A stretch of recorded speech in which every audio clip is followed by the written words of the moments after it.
মনোবল ধ্বংস করে দেবার জন্যই এই ধরনের নারকীয় হত্যাযজ্ঞ সংগঠিত হয়েছিল, একথা বলাই বাহুল্য। এই হত্যাকাণ্ডের পরের দিন 28শে ফেব্রুয়ারি তারিখে যেহেতু সেনাবাহিনীর অভ্যন্তরে অফিসারদের মধ্যে ক্ষোভ ক্রমশ ধূমায়িত হয়ে উঠছিল, ক্রোধে ফেটে পড়ছিল সেনাবাহিনীর সদস্যবৃন্দ, এতজন সেনা কর্মকর্তার হত্যাকাণ্ড তো একটি বিরল ঘটনা। এদেরকে শান্ত করার জন্যেই তৎকালীন অবৈধ প্রধানমন্ত্রী শেখ হাসিনা সেনাকুঞ্জে সকল অফিসারদেরকে নিয়ে একটি বৈঠক করেন। সেখানে সকল ধরনের সেনা কর্মকর্তাবৃন্দ এই হত্যাকাণ্ডের বিচার দাবি করেন এবং কেন এই ধরনের হত্যাকাণ্ড হলো, কেন তাদেরকে রক্ষা করা গেল না, এই সম্পর্কে প্রধানমন্ত্রী এবং সেনাপ্রধানের কাছ থেকে কৈফিয়ত দাবি করেন। এর ভিডিও আপনারা অনেকেই দেখেছেন, আমরাও দেখেছি। পরবর্তীকালে এখানে যারা ভোকাল ছিলেন সেই সব কর্মকর্তা প্রায় 50-60 জন অফিসারকে বাধ্যতামূলক অবসর দেওয়া হয় এবং তারা পরবর্তীকালে নানান ধরনের নিগ্রহের শিকার হন। আমরা আশা করব এই যেই তদন্ত কমিটি পুনর্বিচার এবং পুনঃতদন্তের জন্য দায়িত্ব নিয়েছেন বর্তমান অন্তর্বর্তী সরকারের আমলে, তারা এই কর্মকর্তাদের সাথে প্রয়োজনীয় আলাপ আলোচনা করে তাদেরকে আবার সেনাবাহিনীতে পুনর্বহাল করবেন। এই হত্যাকাণ্ডের সাথে যে বিদেশি ষড়যন্ত্র জড়িত, এটি বাংলাদেশের প্রত্যেকটি নাগরিক মনে করে। আওয়ামী লীগ সরকারের কর্মকাণ্ডে, এই এত বছরের কর্মকাণ্ডে প্রমাণিত হয়েছে যে এক তো তারা নির্বাচিত জনগণের প্রতিনিধিত্ব নয়, তারা প্রতিবেশী রাষ্ট্রের আজ্ঞাবহ একটি প্রতিষ্ঠান।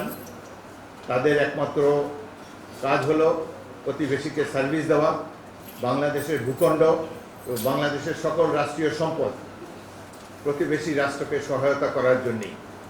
আমাদের স্বাধীনতা সার্বভৌমত্বকে চরমভাবে লঙ্ঘন করেছে এই স্বৈরাচারী শেখ হাসিনার সরকার। আমরা দেখতে চাই যে বর্তমান সরকার যেভাবে এই তদন্ত এবং পুনর্বিচারের উদ্যোগ গ্রহণ করেছে, এটি যাতে সঠিকভাবে কার্যক্রম পরিচালনা করতে পারে। আমরা বিএনপির তরফ থেকে তাদেরকে সর্বতভাবে সাহায্য সহযোগিতা করব এবং অবহিত পরে যে সকল ঘটনার বিবরণ বা যেসব ব্যক্তিবর্গ যারা অত্যন্ত ভাইটাল উইটনেস ছিলেন এই ঘটনায়, তারা কেউ বিদেশে চলে গিয়েছেন, কেউ মৃত্যুবরণ করেছেন। এখানে আমাদের উপস্থিত ব্রিগেডিয়ার শামস, তিনি জাহাঙ্গীরের তদন্ত কমিটির একজন সদস্য ছিলেন। এই তদন্ত কমিটি যেহেতু আলোর মুখ দেখেনি এবং যথাযথভাবে কার্যক্রম পরিচালনা করতে পারেনি, তাদের একজন সদস্য এই কমিটি থেকে পদত্যাগ করে গিয়েছিলেন। অনেক অ্যানোমালি রয়েছে, কিন্তু যেহেতু এই ঘটনাটি হৃদয় বিদারক ঘটনা, বাংলাদেশের স্বাধীনতা সার্বভৌমত্বের লঙ্ঘন ঘটেছে এবং ভবিষ্যতে সুদূর প্রসারী কার্যক্রম রয়েছে বাংলাদেশকে একটা পরনির্ভরশীল রাষ্ট্রে পরিণত করার জন্যে, যাদের কোনো শক্তিশালী সেনাবাহিনী থাকবে না, সেই রহস্য উন্মোচিত হবে বলে আমরা দৃঢ়ভাবে বিশ্বাস করি। বাংলাদেশ সেনাবাহিনীর কর্মকাণ্ড দেখে মাঝে মাঝে আমরা অবাক হয়ে যাই। এমনভাবে শেখ হাসিনার নেতৃত্বে এই সেনাবাহিনী পরিচালিত হয়েছে, এটি যে একটি ট্র্যাডিশনাল সেনাবাহিনী বোঝার কোনো উপায় নেই। এই সেনাবাহিনীর জেনারেলরা বক্তব্য রাখেন মনে হয় ছাত্রলীগের নেতা বক্তব্য দিচ্ছেন। 1971 সালে আমরা ইস্ট বেঙ্গল রেজিমেন্টের কয়েকজন অফিসার মিলে শহীদ রাষ্ট্রপতি জিয়াউর রহমানের ডাকে সাড়া দিয়ে বাংলাদেশ সেনাবাহিনী গড়ে তুলেছিলাম। আমাদের সৃষ্ট এই সেনাবাহিনী জনগণের আশা-আকাঙ্ক্ষাকে ধারণ করেছিল, প্রত্যেকটি আন্দোলনের সংগ্রামে জনগণের সাথী হয়ে জনগণের আশা-আকাঙ্ক্ষার প্রতিফলন ঘটিয়েছিল। কিন্তু সেই সেনাবাহিনীকে ধ্বংস করার জন্যেই প্রাথমিক পদক্ষেপ হলো এই বিডিআর হত্যাকাণ্ড। তো আমরা আশা করব বর্তমান সরকার নির্মোহভাবে, নিরপেক্ষভাবে এই ঘটনার তদন্ত করবেন এবং পুনর্বিচারের কাজ দ্রুত শুরু করবেন। ইতিমধ্যে অনেক নিরীহ ব্যক্তিকে দণ্ডিত করা হয়েছে, অনেক দোষী ব্যক্তি শাস্তির আওতার বাইরে চলে গিয়েছে।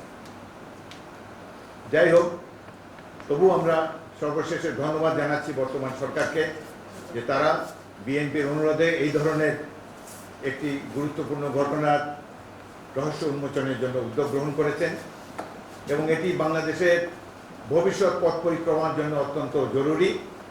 যে বাংলাদেশের স্বাধীনতা সার্বভৌমত্ব ধ্বংস করার জন্য যে সকল দেশ এবং প্রতিষ্ঠান, যেসব রাজনৈতিক দল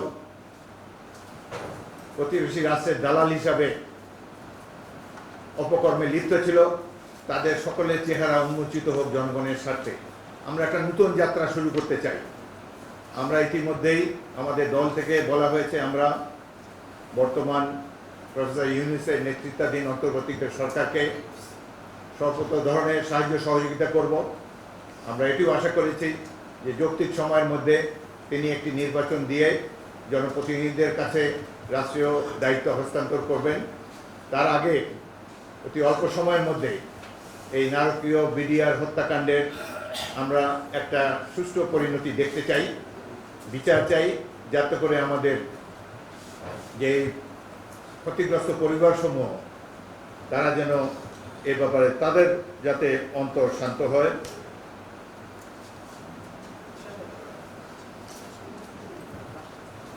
আমরা আমাদের দলের পক্ষ থেকে এবং সাধারণ নাগরিকেরাও বর্তমান সামরিক বাহিনীর কর্মকাণ্ডের প্রতি তীব্র ক্লোজ মনিটরিং করছি এবং এখন পর্যন্ত যে সকল কর্মকাণ্ড পরিচালিত হয়েছে এবং বিশেষ করে শেখ হাসিনাকে শেষ মুহূর্তে দ্রুত সরকার থেকে বাইরে নিক্ষেপ করার জন্যে এবং ছাত্র জনতার বিপ্লবে পূর্ণাঙ্গ সহায়তা করার জন্যে বাংলাদেশের বর্তমান সেনাবাহিনী প্রধান এবং বাংলাদেশ সেনাবাহিনী এবং সামরিক বাহিনীর সকল সদস্যদেরকে আমরা আন্তরিক ধন্যবাদ জানাচ্ছি। আপনাদের সবাইকে অসংখ্য ধন্যবাদ। 2-3টা প্রশ্ন নেব, প্লিজ শুট।